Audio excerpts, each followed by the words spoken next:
Well-loved reggae and ska singer Toots Hibbert has died. He passed away on Friday, September 11, 2020, at the University Hospital of the West Indies after being placed in medically induced coma over a week ago.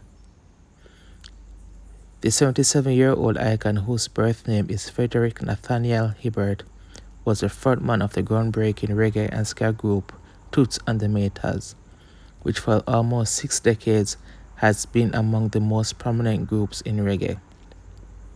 Hibbert was one of the 10 finalists in the recently concluded Jamaica Festival Song Competition, a contest he won 3 times, with Bambam in 1966, Sweet and Dandy in 1969, and Pomps and Pride in 1972.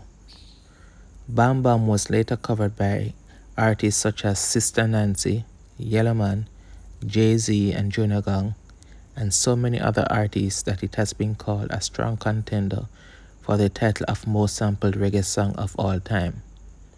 Other popular songs by Toots and the Maytals include Do the Reggae, Funky Kingston, and Monkey Man. The song Do the Reggae is said to be the first song to have used the word reggae. Toots had been consistently touring with his band, the Maytals, since the early 1970s, when his landmark album Funky Kingston, which is sometimes called one of the greatest albums of all time, made him a global superstar.